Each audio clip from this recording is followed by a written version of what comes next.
This is, by the way, going to have massive positive financial ramifications for the United States for decades to come.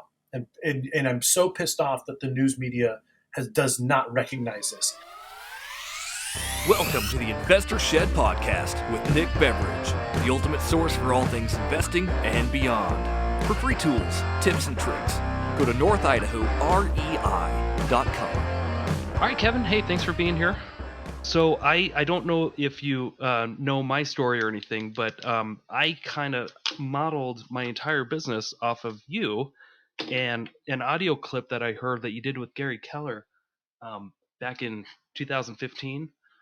Well, I'm not sure when you did it, but I remember listening to it like right at the beginning of the year in 2015. And do you recall that audio that you did with him or that phone call? Yeah, I did a couple interviews with Gary. I did one on Agent Mountain, and I think in 2014 I was at Mega Camp on stage with Gary. But yeah, basically my entire business has been providing real estate investor education and free seminars.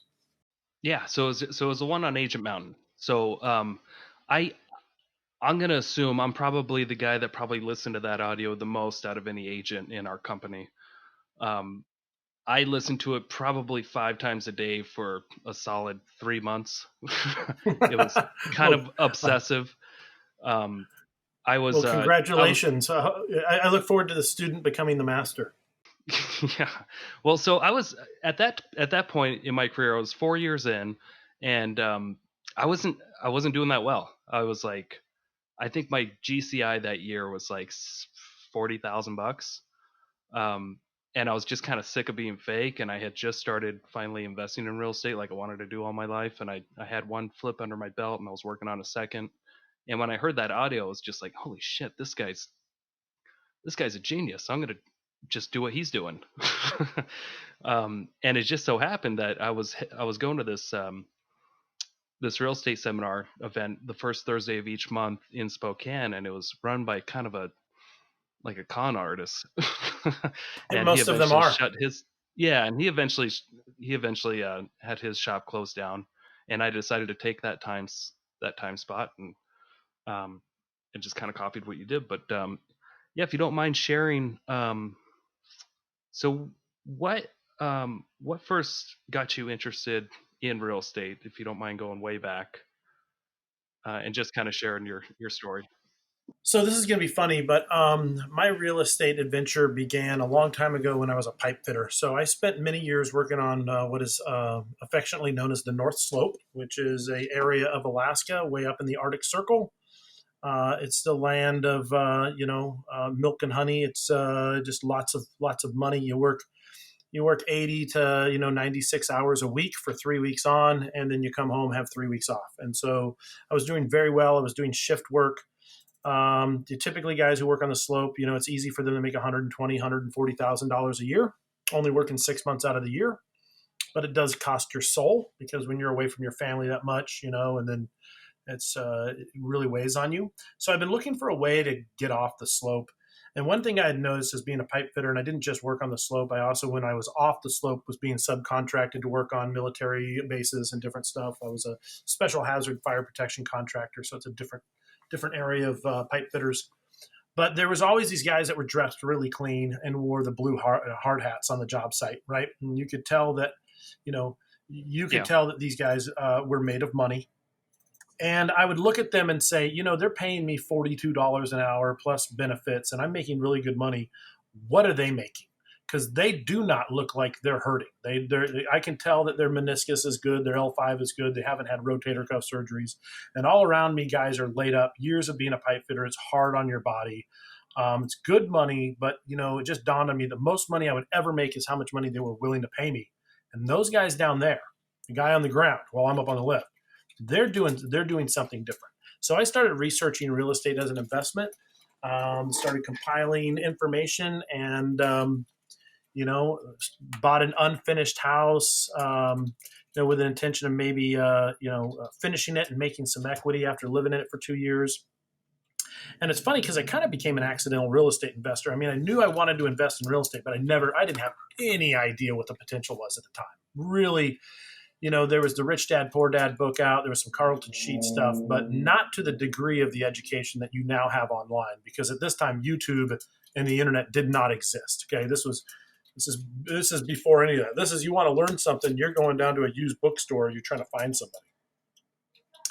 But and what's funny is, here's what catapulted it is, I had actually gone to a garage sale and found a Tony Robbins personal power cassette tape that had like 8 cassette tapes. And I took it with me on the slope one shift, 3 weeks. And while I was working, I put in my little Walkman. That's how old I am. Put in my Walkman little tape cassettes, and I listened to those, and I started journaling. And when I started journaling and writing down goals and saying, this is what I want to do, that's when I will tell you my life significantly changed. Okay. That's when everything that I was planning to do with real estate and having very definitive 2, 5, 7, 10-year goals. And then what is the one thing I can do today that is going to bring me closer to those goals? That's when the whole game changed. Listen, I knew I wanted to invest in real estate, but it was that Tony Robbins personal power tape that actually lit the fuse to that rocket that put me where I am today. How old were you at that time? Probably early 30s. Early 30s. Okay, cool.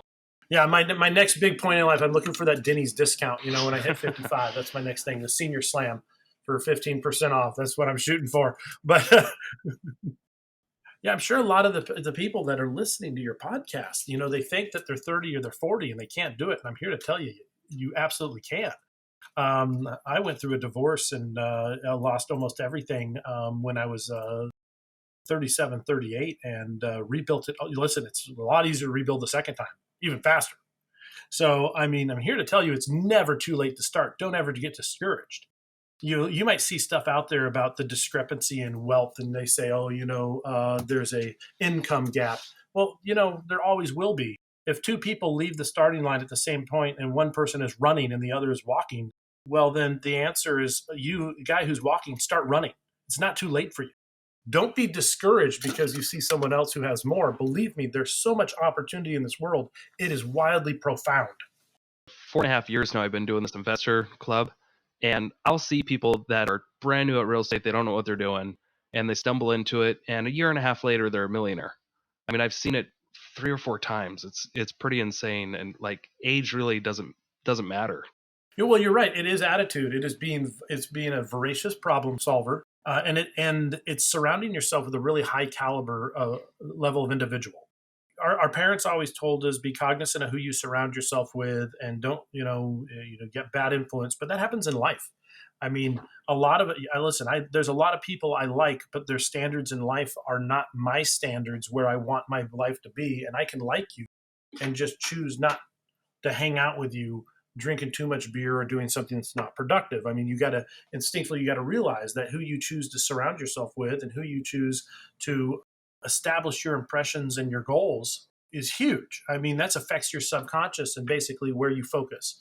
You should be surrounding yourself with successful problem solvers, people who are also wildly optimistic and who look around for a world of opportunities and are passionate about it. And that's part of investing. You say you want to save your money, you work your time up, you want to invest. You say you want to invest wisely in stocks. Well, invest your time wisely in people who matter.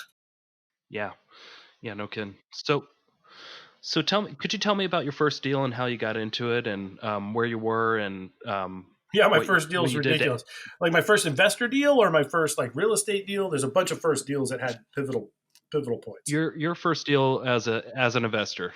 My first deal as an investor was I bought a single family house that was unfinished. At the time, they had a first time home buyer program here in Anchorage that allowed you. And there was a builder that was building houses, and he was basically only finishing the first bedroom, bathroom, and the garage, like 1,000 square feet. There's another 1,500 square feet on the second floor that was unfinished. So I bought one of these unfinished houses. I went in, I fixed it up, I made it nice. My intention was to turn around and sell it and, make a good $40,000, $50,000. But then I discovered that there was a big section of land behind the property that was owned by the municipality of Anchorage. That was a right of way for a street project that never went in. So I just went and I went down to Muni and said, hey, you guys got all this land behind me that nobody's using. People are dumping trash on it. What's your plan for it? They said, we have no plans. That's an abandoned road project. And I said, well, I want that property. And they said, well, fill out this application. So I filled out the application. I had to get a new as-built. I paid $250. I filed it, and I took a property with a 5,000 square foot lot to a 16,000 square foot lot. And then a GCI guy. GCI is a General Communications Inc. It's like a cable company. Cable company was doing some cable work on the edge of the property. And I said, hey, man, I got this lot here. I'm a new owner of the 16,000 square foot lot. I want you to back drag and clear it. He goes, can't do that. We're not allowed to go outside the easement. And I said, well, okay. I'll tell you what, I'm just going to leave this 24 pack of beer here, and I'm going to forget about it. And if I come back and the beer's gone, but the lot's cleared, I'll be so happy the lot's cleared. I'll totally just, I forget about the beer. And he smiled and he laughed, and I went away. I left 24 pack, I think of Miller Lite on came back, and the guy leveled and cleared my entire lot. So so then he cleared it. I went to a job site. I saw these guys doing some excavation work, a building site down the road, and they were clearing some fill for houses. It was really good peat. And I said, hey, what are you doing? He goes, we're clearing spots for houses. Hey, I tell you what, you've got a couple dump trucks of soil here, good for a lot. If I give you a pack of beer, would you dump the stuff? So basically, I used beer. I just drove around and found construction guys doing work and said, hey, if you dump that dirt over there, I'll give you a pack. And it cost me about 3 cases of beer, but I took all 12,000 square feet or more of that lot. What was it? 11,000 square feet of just vacant land and had it cleared, topsoil, packed, leveled, and hydro-seeded. And turned it into a giant yard. And that was huge because instead of making like 40-50, I ended up making 2 years later like 200 and something thousand on that house. Wow. And can you clarify again what you bought that city lot for? Oh man, it was $250. It was a so filing it's just the fee. application fee. Yeah, the application And fee. then they're just like, here's and you can just have this. Yeah, they don't do that anymore, but they would do that back in the 90s. They caught on. They were like, that was too easy. And that was, to me, that was like if this is just this one deal. So then it was sold that, bought another property. It kind of went up, and I started. That was that to me was like, this is awesome because remember, this is my primary residence, and I happen to be married, so that was tax-free gain. Wow. So that's when I said, well, this is like, that was my epiphany. This is where, okay, well, how am I going to make this happen? And that's when I said, okay, well, and then I didn't learn till later, but I should have never sold that house. I could have refied it, done a cash out, kept it, rented it, gone and invested. I mean, but nobody was telling you this, and nobody was telling you house hacking strategies back then. What you did is you found out later, what, I didn't have to sell that? Then why did I? And that's how you learned. How did you get your real estate investing education back then? Did you listen to any books, or did you just kind of learn as you go? I read everything. And then I started running numbers because the language of business is numbers. So I have 3 engineering degrees from fire protection and from slope work. And so one of them being hydraulics. And listen, the numbers have to make sense. So the first thing I started doing was I started running the numbers on everything to where I could look at something, I could walk it, and I could tell you what that's going to rent out for. I just tried to immerse myself in it. Every weekend I was driving, looking at properties. This is before I had a real estate license. Eventually it dawned on me that if I was really going to catapult my business, I had to get a real estate license and become a licensed real estate sales professional, just because I wanted to be on the inside. I wanted to see the MLS deals. I wanted to know where it was. Little did I know what a licensed real estate professional can do. That's totally that can't be touched by anybody in the private sector, just because we're licensed, so we can use our commission for down payment and different things. That I want to pause you right there. You said to use this no down problem. payment. I'm closing on a property tomorrow, a little ski cabin right by Ski Mountain Resort, and it's going to be a second home loan. I need 10% down. So in my offer, I was able to get them down a little bit and get a 10% commission paid to my buyer's broker and get them to cover my closing costs. So yeah, I'm going in with 10% down, but I'm going to get it back the same day or the next day. And it's a conventional loan, and a normal person can't do that. No, it's even better. Here's an example. I took a 6-plex and had a seller who wanted to sell it. He desperately wanted out. And I said, okay, well, I negotiated a deal to where my commission was going to be used for a down payment.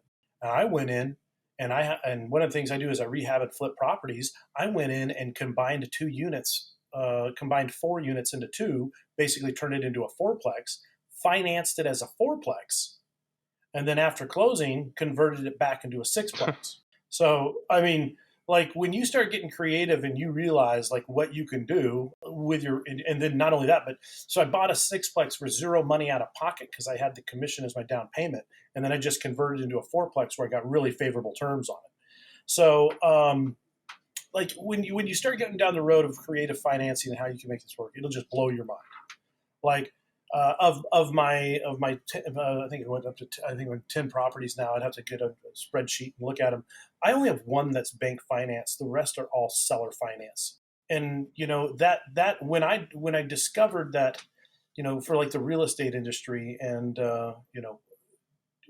just there's a different world that investors know of that most people don't.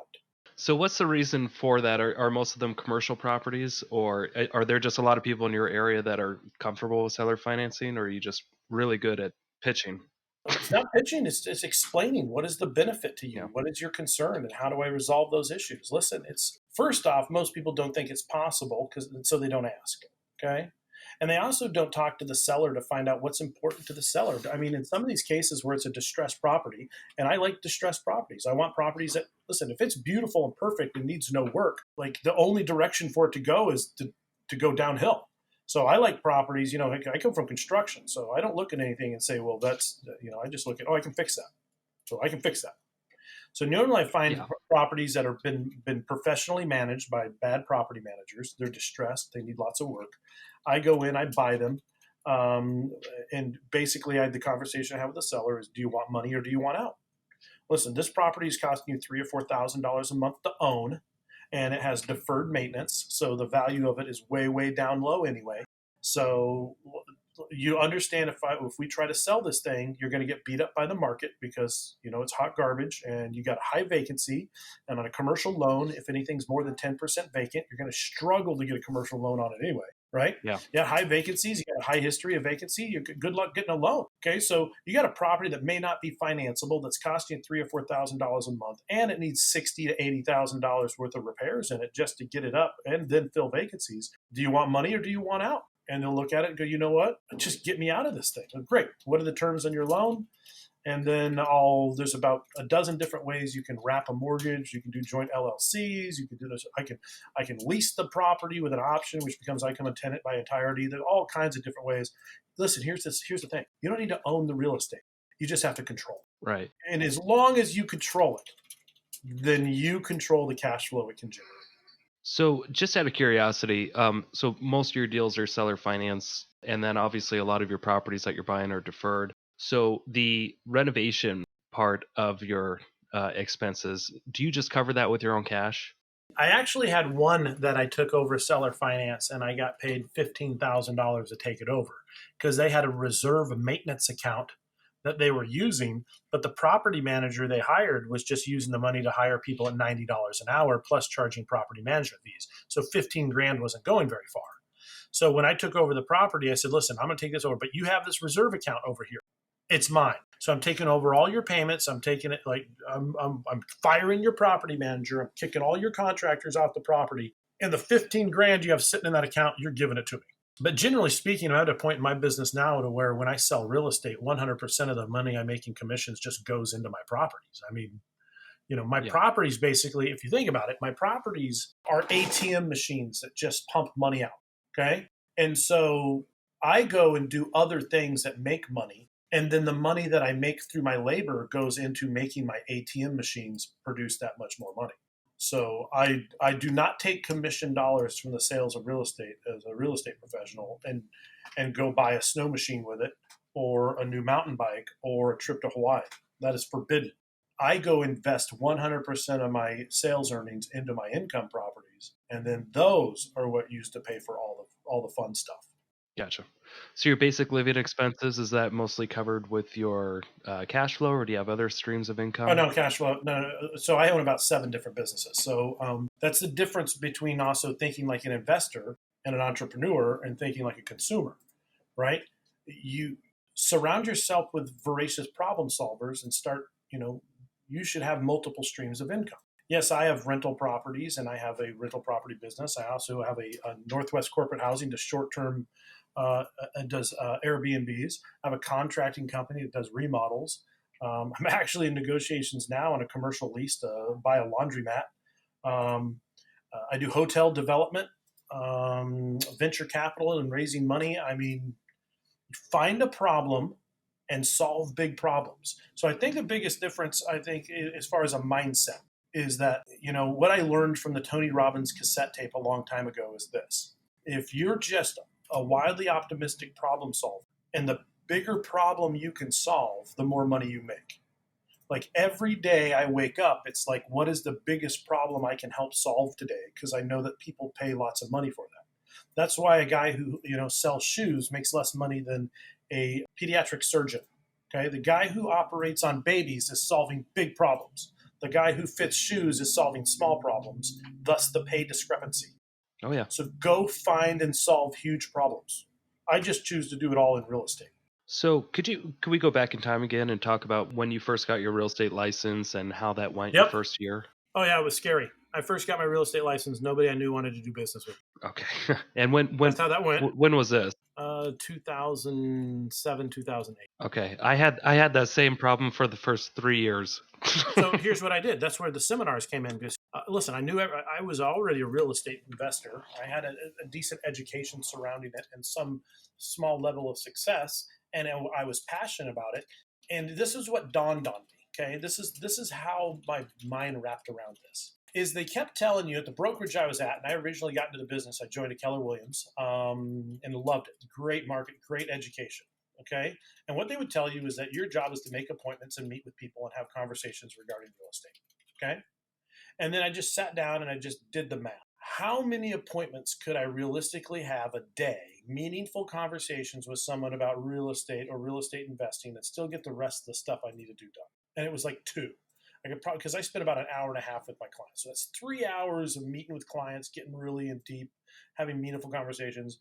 And that only leaves me another 4 to 5 hours to negotiate contracts and do whatever it is. Plus I got to do open houses. So I'm like 2 people a day. If it's my A game, that's 10 people a week. That's 40 people a month. And if I can do 40 people a month, that's awesome. Then I said, well, why don't I just hold a class on real estate investing? And instead of getting 40 people, I'll shoot for 80 to 100. And rather than do one, why don't I just go meet with 80 people for 2 hours, have deep, meaningful conversations about real estate, and then do it every month? And I can have way more conversations, because you guys know that there's like a 90-10 rule, right? And that is, out of 10 people, maybe one of them is going to be a serious investor. 9 of them are there for what I call realtortainment, or just their finances weren't in position. Oh yeah. The problem is, if you're spending an hour and a half with everybody just to find out if they're an A buyer or an A seller, if they're able to do anything, your ROI on your time goes way down. So the seminars were just like, oh, this is leverage. This is leverage, period. And from that, I can real quickly discern if they're in a position. Hey, do you have any assets? Do you have a job? And then I'm only meeting with my time. Basically, you have to qualify to meet with me, right? Right. So at that point, I got into my business to where, you know what I mean. You don't waste Kevin Cross's time. So well said. My caliber. Well, you wouldn't go to your doctor just to BS him. You only go to him if you're seriously got an issue. Yeah. And it gave me the ability to distinguish myself, because when I first got into business, nobody I knew thought of me as the real estate professional that they could trust. And thus I had to recreate new relationships, and the seminars were the fastest way to become a professional.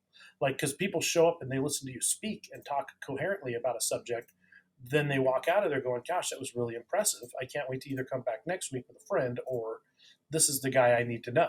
So what, before you started the seminars, could you give me an idea? What gave you the idea in the first place, and were you nervous at all when you first did it? Well, I wasn't necessarily nervous. You just got to understand, I'm on your disc profile, I'm all D and I have no SC. It drops off unexistent. I think I'm negative in the S. So I'm like literally asterisked, if you know what those are. So I'm all like 100%. Don't waste my time and listen to what I have to say. I'm going to love you. So for me, the public speaking part was never a fear. I had a history. In fact, I was an instructor when I was a pipe fitter. Way back when, I used to be a Sunday school teacher. In high school, I think I went for class president and did the newspaper. So I've always been I've never been afraid in front of crowds. That's never been an issue. Just what made me think of seminars was just the whole leverage part. And listen, like the thought of just meeting with one-on-one indefinitely was exhausting. And two, I love to teach. I love to teach. Yeah. So to me, this was like starting my own school. So how long were you doing that until you started growing a team, and what did that look like? Well, first off, I got into real estate business, and in the rec seminars, I did almost immediately. My first transaction was a list sale on a fourplex for $500,000, and I got paid 5%. So I made $25,000 in my first 45 days in business. This is what it looked like. I got my real estate license, and I'm like, well, nobody that I know does business with me. So I went to Costco, I bought a bunch of muffins, and I went to every place that I did business with. One of them was an auto mechanics place that fixed vehicles. And I went in there and I said, you know what? You guys rock. I love the way you take care of my truck. I can always trust you. I know that nobody appreciates auto mechanics, but I appreciate you. Here's some muffins. If there's anything I can do to help you guys be successful in real estate, because that's what I do, I got your back. You guys kick ass. And that was it. And I just went and visited business. I go hit job sites, construction sites. Hey, I was a pipe fitter. Well, anyway, and I would just go back to the sphere I used to be and just say, listen, I appreciate you. You guys are awesome. And if there's anything I can do to help you out, if you're ever in a pinch, just call me. That was my whole marketing strategy. And like right out of the gate, my first week in the business, I stopped by one of my mechanics place, and the guy had just inherited like $200,000. And he's like, well, actually, I'm looking for a fourplex. And I go, well, I happen to know a lot about investment properties. And he's like, well, find me a property near me. And I said, okay, where do you live? And then I did a search of all listings within a mile of his house and found an expired fourplex from 5 years previous, and called the guy out of the blue and said, hey, I see you tried to sell this property 5 years ago. Any chance you still want to sell it? And he goes, so funny you should call, because I'm looking to move out of state. I was just thinking about calling a realtor. So I said, well, great. Walk the guy through it. $200,000 down, conventional loan, closed in like 30 days, no brainer, 5% commission. And I was like, 45 days in the business and get a paycheck for 25 grand. And that'll light a fire under your butt. Like, oh my gosh. Yeah. I'm doing more of this right now. Yeah, this works. I might stay in this business. Yeah. So, well, and what's funny is here, I'll tell you the funny thing.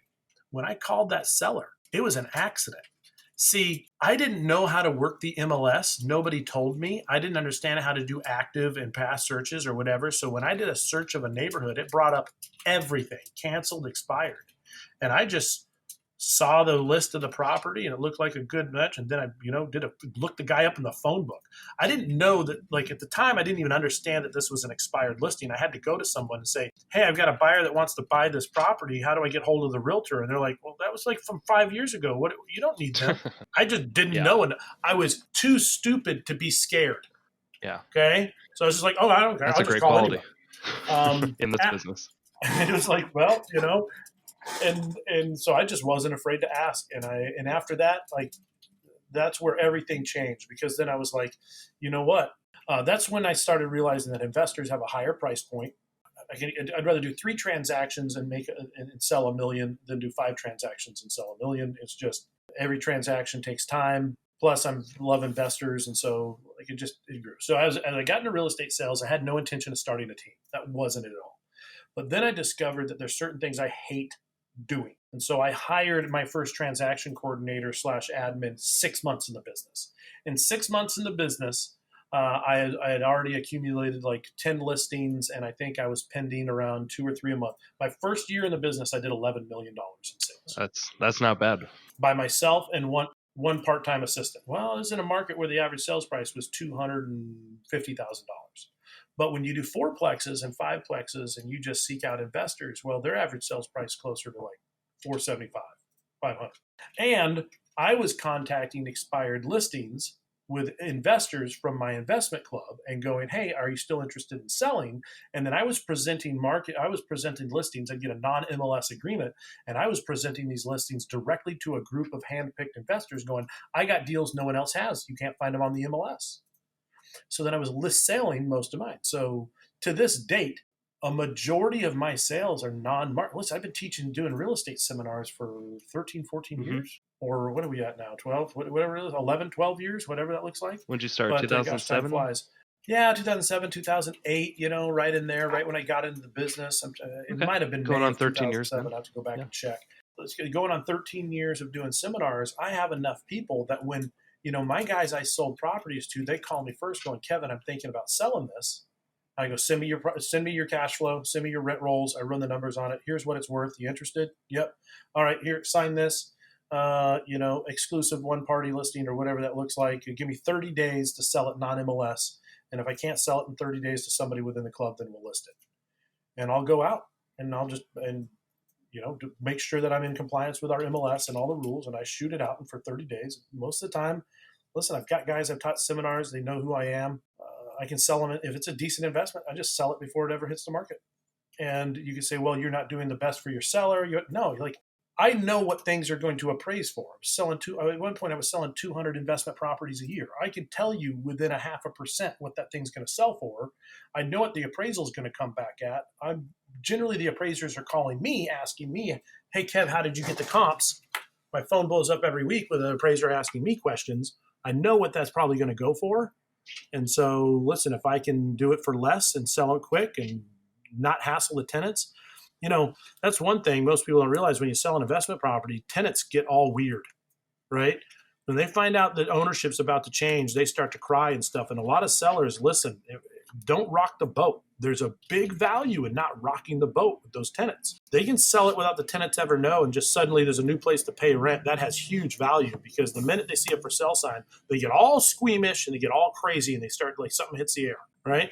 So there's a lot of benefit. And there's a good reason for them to get scared because a lot of the times they get asked to move out, at least in my area. I get it. Yeah, they do. If it's an owner-occupied investor, fourplex or under, then they're like, am I next? But I will tell you that was another thing. I attend every one of my inspections on my apartment buildings because I am meeting every one of those tenants and shaking their hand and going, you know what? You seem like you really take good care. You seem like you're a great tenant. Have you ever thought about being your own landlord? Oh, I could never do it. I think, you know what? I've been investing in real estate for over 20 years. I'm here to tell you that you never know what you're capable of until you find out and you ask. When you have 45 minutes that I can show you how to become an independent real estate investor. Yeah. It's never too late to start running. And then you know what? Fantastic. I've daisy chained multiple deals. Fourplex owner buys it, goes to owner occupied, tenant gets displaced. I sell that tenant an investment property. He buys another investment property, another tenant gets displaced. I found that tenant a property. Most people who are stuck in that rat race of being tenants, or no one's taking the time to show them how they can manipulate their credit, how they can get their money back. That you can use on an FHA loan, use gift funds in order to come up with a down payment, and like all the different ways that you can manipulate. It's not even manipulate. It's just that they don't know how the game's played. No one ever taught them. So when you started out your real estate team, did your business start becoming more complicated, less complicated? Did you start working harder or less? What did that look like? Yes, complications. So here's what that looks like. Building a real estate team, the sound is better than the reality. So I got big and then I got small. And let me explain that to you. I built a huge team. At one point I had 11 agents. One year we did 80 million in sales. And you're constantly playing whack-a-mole with problems, okay? I built a team, okay. And then last year I actually sold my team, and then I went back and I just kept my sphere. I've been in the business so long now that I have my group of individuals that just call me and say, hey, Kev, let's do a deal, or here's what we got. But it's a different caliber. I'm rarely selling. I sell condos because or a small property because I'm not going to leave that money on the table. But most of my deals now are over. Like I've been in this business enough time and worked with enough investors over a decade. I'm doing multiple deals in the millions. Yeah. I've got 3 LOIs going out today, and not one of them is under 1.5 million. So I got 3 offers going out today, and one of the properties is $30 million. Okay, so it's a hotel. So I've grown beyond the fourplex. But see, you can do that in investment properties. Whatever you focus on expands, right? They tell you that one of your brokerages here, Keller Williams, whatever you focus on expands. Well, if you focus on investors are looking to expand. If you focus on $100,000 condo owners, you will forever be selling $100,000 condos. Those are not individuals that are looking to build $1 million companies. Have you ever played that board game Cash Flow? Long time ago. Okay, I feel like you're on the fast track, and maybe having a real estate team maybe is just a distraction. The real estate team was a distraction. Is that accurate? Well, yes. So here's my thought on real estate teams. Okay, they're good in certain markets. My market may be less powerful. I mean, it just depends on. It also depends on what you want your life to look like. Listen, I love my freedom. I love the freedom of my time. I love dictating. I love checking I like I said, I got 45 units. I self manage my own properties. I like having. I'm a hands on guy when it comes to solving problems. For me, a real estate team kind of changed over the years, and I think I don't know where the industry is going to end up, but I suspect it's going to get very, very expensive for people on teams. And what I mean by that is that you have to understand that we used to own our data. Okay. As a real estate industry, we owned our data. And just like me working with investors, I have tools, tricks, and ways, and I know things that other individuals don't know, and therefore I have a unique value. Well, the National Association of Realtors gave up all that information in 2014. Okay, when they allowed the sale of Realtor.com and everything to whatever it was, News Vista or whatever that company was, and they said, "Here's all our data and everything we've amassed and all our proprietary information," and then they took it and gave it to Zillow. You don't own your information anymore. Our MLSs and the NAR betrayed us. So now that you don't own that information, okay, and it is all just out there for anybody to take, you have been reduced to a service. If you're just doing residential sales or just simple stuff, you've been reduced to a service based industry. And I don't know if you've noticed, but a service-based industry means you're just processing. This is the same thing that happened to big screen or flat screen TVs, right? So what had happened? Well, it used to be it was $3,000 for a flat screen TV, $5,000. But then the technology, after time, they no longer own the tech. It gets margined. All the companies pick it up. They mass produce it. It comes down to providing service. You can buy a 65-inch flat screen TV for $299. Yeah. The same thing is happening in the real estate industry with Redfin and stuff. So here's what I say.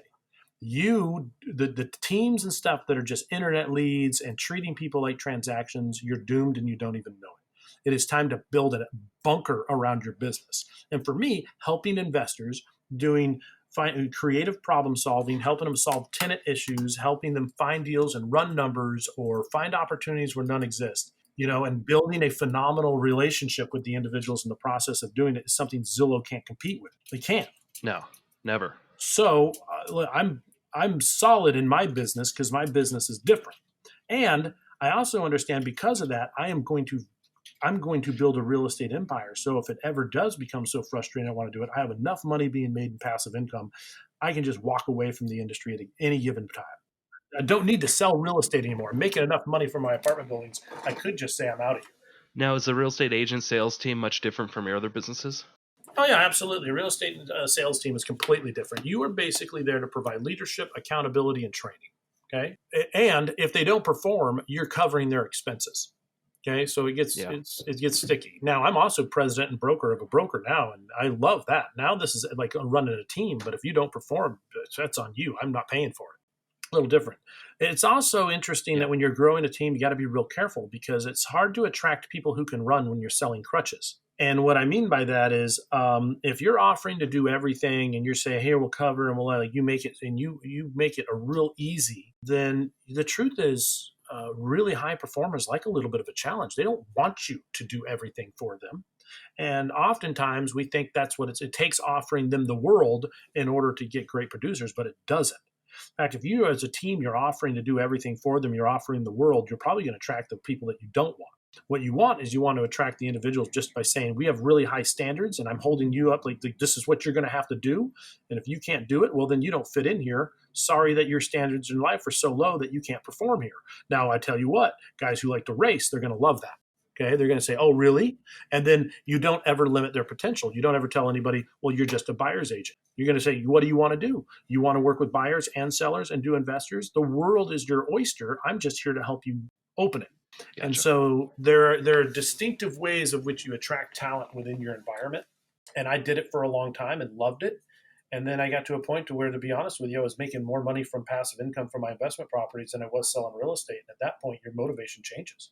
When you invest long enough and you start seeing substantial mailbox money, believe me, your perspective, everything changes. Yeah. Oh, one more thing. So before we move on, if you have enough time, yeah, absolutely. Since you were with Keller Williams at the time, Yeah. and if I remember us we spoke on the phone like 4 or 5 years ago, but we talked about profit share briefly, and you told me that you were able to build a pretty good profit share. Is that still the case? 4 years in a row, I was growth partnership for our brokerage, which means I recruited more people. We had a brokerage of 440 people. And for 4 years in a row, I was recruiting on average anywhere from 12 to 14 people a year. Nice. Okay. And since then, and then you left Keller Williams a year or two ago, and Yeah, are you still, and you're still getting profit share, right? I am, and it's decent. I mean, I won't ever like you want to if you want to mail me a check, I will never tell you no. Okay. No, it was okay, but I mean, but I left to go to primarily a commercial brokerage, investment focused brokerage, and understand that I was an investor who happened to be in real estate sales, not the other way around. Yeah, it was always about investing first, and then you Always. got your license to make it The easier. sales to me has always been a distraction. It was a necessary step in order to build a real estate empire. So that was the one thing on my team that was expressly when I built a team, and that was probably the reason I grew a big team and why I had so many, because I told them, if you're not looking to actively invest, you don't belong here. Go work on another team and go be mediocre somewhere else. But if you are not looking to take the best deals and figure out how to buy them, then you and I probably we're on different playing fields.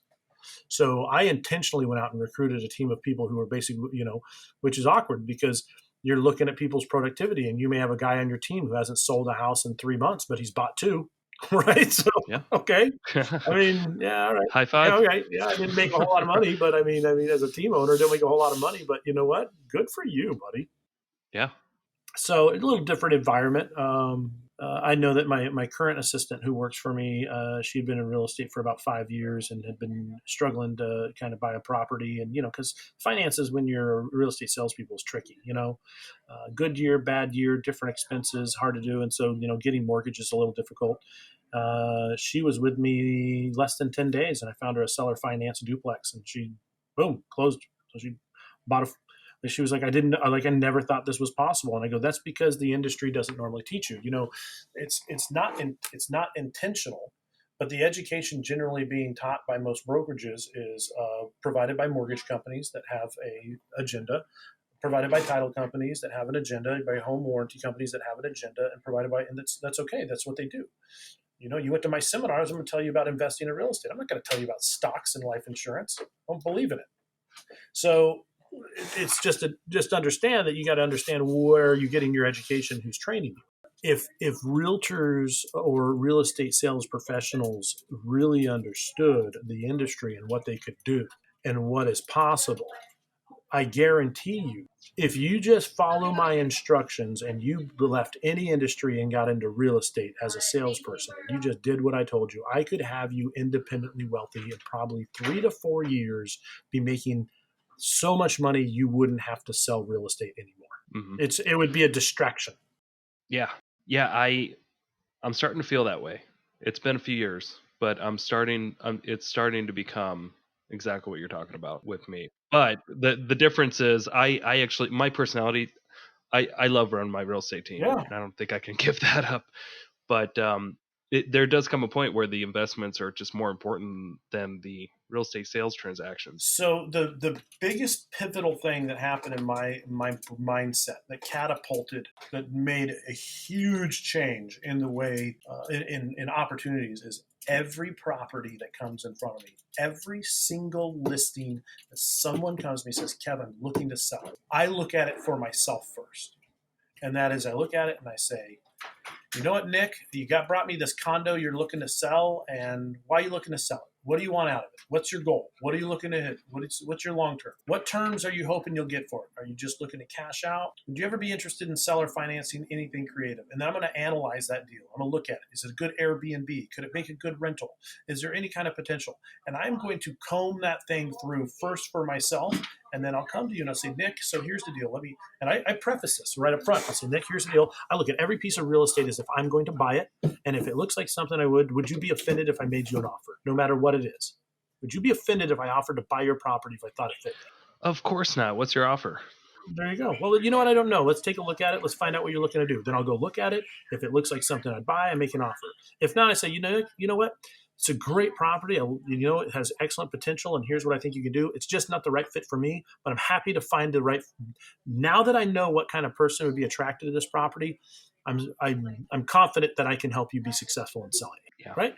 And Yeah. therefore, Mhm. when I tell you what, someone comes to me, I had a little old lady with a duplex, a duplex downtown on the Park Strip who wanted to sell it because she was sick and tired of tenants, and I wasn't in a position to buy it right then. I just bought a 16-plex and I was flipping it. I was into it for about 150 grand. I don't know where else I had. I was like, gosh, I don't quite have the resources right now to put 25-30% down on this duplex, but gosh, this thing would make a great Airbnb. So I just said, hey, why are you selling it? Well, I'm sick of dealing with tenants. I got this issue. It's like, and I said, well, is the only reason you're selling it because you're sick of dealing with tenants? She said, yep, I've done 3 evictions in a row. The thing hasn't made money in over a year. I said, I'll lease it from you. I'll lease the whole building. Will you give me a discount if you lease the whole building and I pay all utilities? What would you sell it for? She said, well, that case, I'll lease the whole building for $1,500, which is dirt cheap. Okay. I said, great. I'm Yeah. going to sign a 2-year lease. I'm going to lease it from you and I'm going to pay everything, like a triple net lease. Pay you $1,500, just like a commercial lease. I will pay everything out the door. You won't have to deal with squat. And then I went in, I furnished it, and turned it into an Airbnb. And 1 unit upstairs makes me about $2,500 a month. Just 1 unit. The unit downstairs I left vacant, and I stuck a house cleaner in it, and she gets that. She does all the house cleaning on my Airbnbs in return for getting free housing. And how many units again are there? There's 2, so just one's making $1,500 a month, and in Airbnb, and it's making $1,000 a month passive cash flow. Plus, I'm getting house cleaning on my other. But when you do the math on it, the building's probably making me around $4,000 a month. Wow. And here's the deal: do I own it? No, No, I you control it. control it. And she's happy as a clam Yeah. because she owns it free and clear. And she's like, this is great. I don't deal with tenants. I love the little house. It was everything I loved in a property. I just hated dealing with tenants. So here's what I did. I just solved her problem. So that's where most realtors would have looked at this and said, oh, you're looking to sell it? Well, gosh, here, I'll put a price tag on it and let's sell it. Yeah, you found out what her motivation Her was. She motivation, just didn't well, want she to didn't want to sell it. She was like, she felt like she had to because she hated tenants. Once I showed her another way, great. And I'll tell you that those opportunities are out there all the time, but most of us get so focused in with blinders on that get a listing, sell it, get a listing, sell it. Now, who teaches you that? The brokerages. Why do the brokerages teach you just to take listings and sell them? Because then they make money. There's no brokerage, no title company, no lender made money on this deal. The only person who made money was the seller, the owner, and me. Yep. So they'll never teach you those things. It's not because there's anything wrong. It's just because that's just the way the business works, man. People usually teach to what's going to benefit them. Yeah, and so like this is where I'm saying that as investors, as you know, when you have an investment podcast, there is a world of opportunity out there, and most people just don't even know. And if anybody, and this is, if anybody tells you that you don't have something because someone else does, avoid that person like the plague, okay? Because I'm here to tell you that there are so many deals and so many opportunities everywhere I go. I swear to God, I'm just like, I'm swimming in them. I go on a road trip with my wife, and we go and we stumble into little towns. I'm just amazed. It's just like, oh, look, you could do this, you could do that, you could. Here's what I would encourage anybody to do. If you want to like create an invest, if you want to do a mindset, I think this is an exercise I did a long time ago, and it was unintentional, but then it changed the complete way my brain was wired. And I started a journal, and I called it the $1 Million Journal. And it was every day I had to think of $1 million idea, right? Just $1 million idea. What's $1 million idea? I don't know. A cup holder, like a different design on a cup holder. Okay, think of a tool. Think of some way to solve a problem, a creative way on a sign, some sort of e-business. But like, what's a business or what's something I could create? Okay, because how are businesses created? They're created when you solve a problem. So every day, my $1 Million Journal was what's something I could create, or what's something I could patent that if it were done, somebody with the time and effort and energy could turn this into $1 million problem solving business. And I literally would just journal like that. And I did it for a year, and I have this huge, thick journal of all these great ideas. But then it's funny, after I got to course, pretty soon you just train yourself that you're constantly looking at how do I solve that problem and how do we make it a profitable business. Yeah, and then you have the problem that you want to do it all, and there's not enough time in the day. And how do you focus your priorities, right? You know how you do, you know what that is? That's upgrading your sphere, because eventually you're going to surround yourself with other people who have resources and abilities that you don't. So when you're like, and you come to them, when you have your group of trusted advisors, you're like, I just thought of this awesome idea. And they're like, oh, I love that idea. And who do you know? I know a guy. And next thing you know, because problem solvers surround themselves with problem solvers, and then then the ball really gets rolling. I will tell you, the group of individuals I'm blessed to know who literally have, millions of dollars they could invest in a project. You would think that, by reading the news and seeing what's out there, they're Scrooge McDucking their money. They're walking around with a scowled, face, and they're just like fun stomping stuff and hoarding. They're not.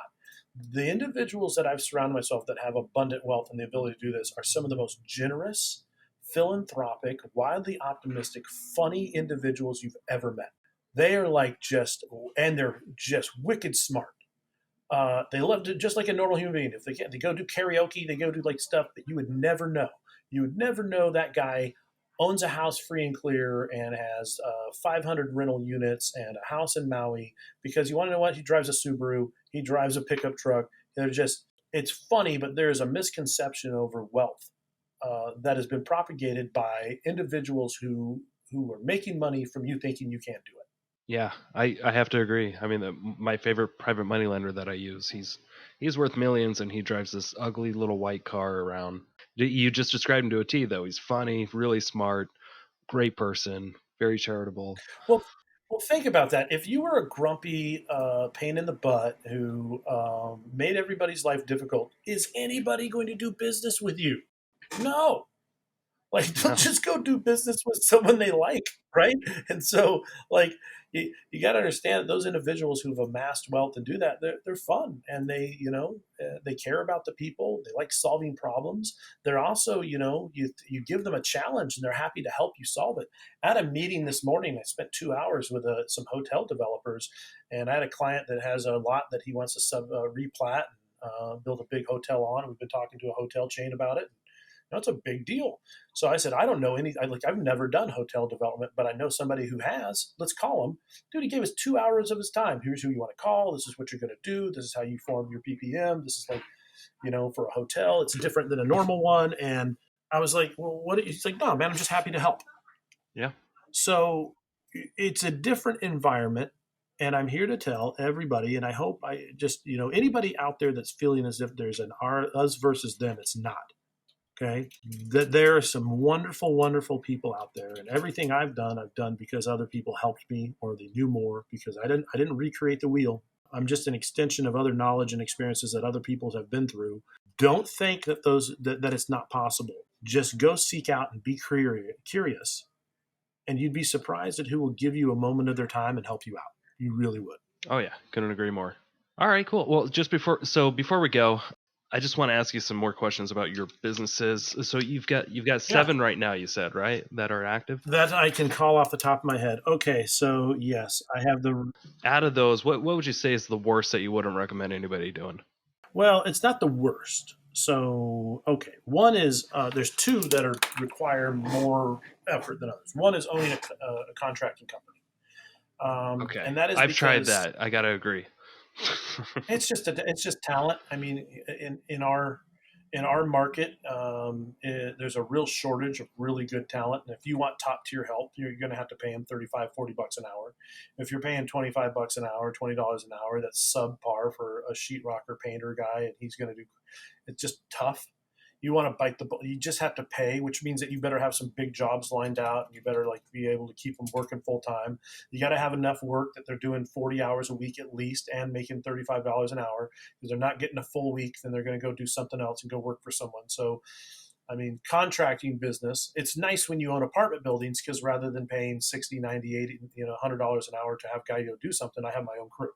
Yeah. So there's a benefit there. But then when my businesses are running smooth, I better pick up a side job for them to go do for a client or something. And it's just a lot of work. So I've gone out and bought rehab flippers just so they have a job. Like one that I'm like, well, I don't think I'll make any money on it. I'll probably break even, but at least my guys will be working full time and I have something so they're never laid off, right? Think about that. I actually Yeah. went and bought a building just so that if things got slow, I'd say, go work on that. And then, and then I don't lose money because if I don't have hours for them, and I'd say, well, we don't have anything today, go home. Then the minute he goes home, he's checking Craigslist for a job to pay. So one is contracting. The two is Airbnbs, because Airbnbs are a lot of work. They're a lot of money, but they're way more work than I thought going in. Okay. Mm-hmm. And that is once you getting them operating, you need to understand, even with 2 full-time house cleaners cleaning the units and making sure my units are great, you got someone that checks out at 11 and somebody's moving in at 5 and your house cleaner gets the flu. Guess what you do? You go clean house. You're a house cleaner. You're a house cleaner. Because if that place isn't clean and they show up, it's going to affect your 5-star rating, and your star rating on those sites is critical. Yeah. So it really is powerful. So do you have do you have backup cleaners then, or backups to backups? Yeah, I do. I do, but here's the deal. Sunday, I've in the last 6 months, I've had to do that twice, and I'm like, dude, I am not a $20 an hour guy, but I'm stuck doing a $20 an hour job right now, and I'm not happy. Yeah, but sometimes you just got to do it.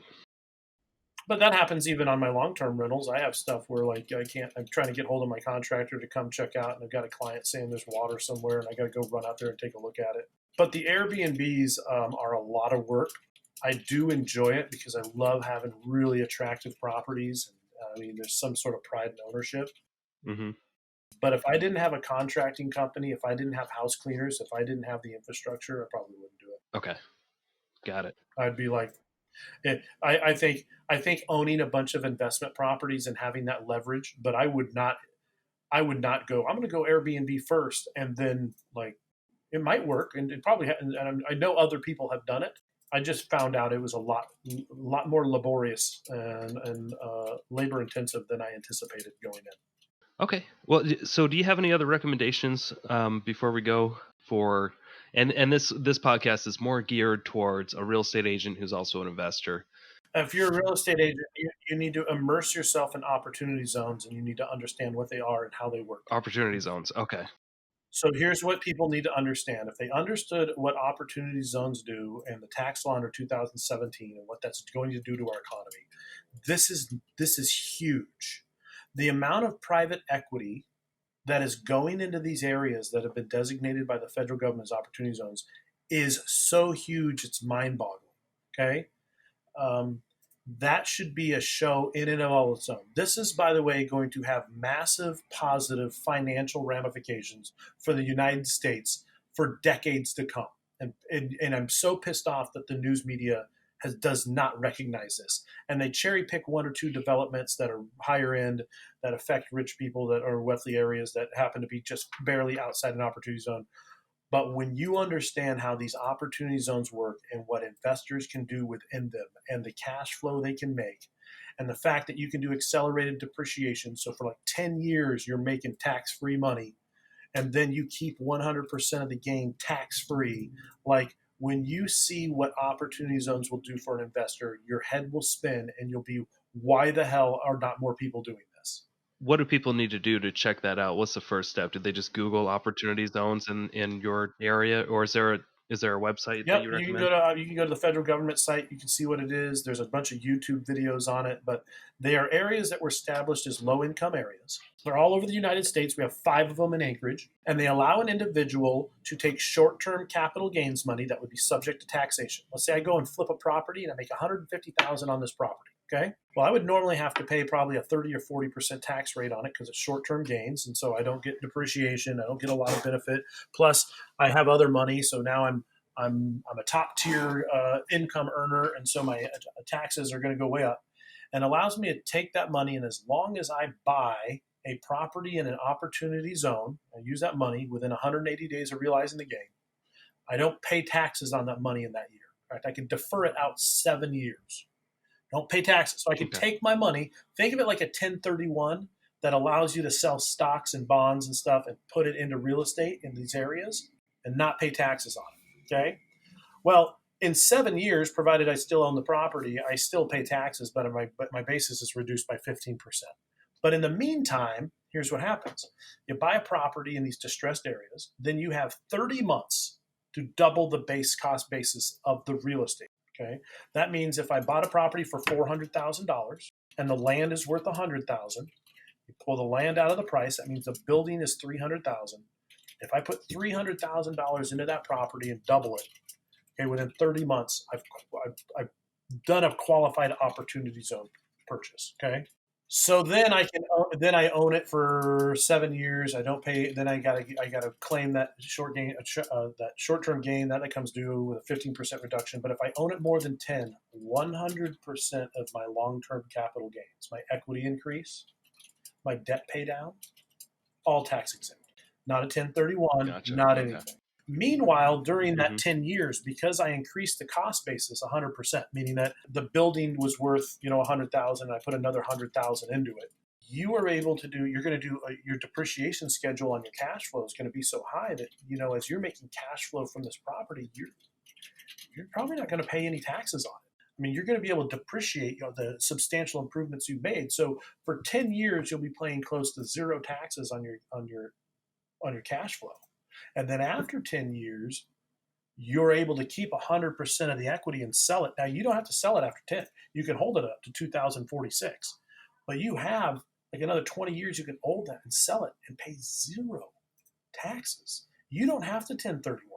You can sell it and take half the proceeds and put it in another piece of real estate, or 25% put in your pocket and take 25 and go stick it in retirement. Like, you can do whatever you want. But here's what's amazing about this. Like, when you really analyze it, I want you to think about these areas, because they're like 98% of them are in distressed areas.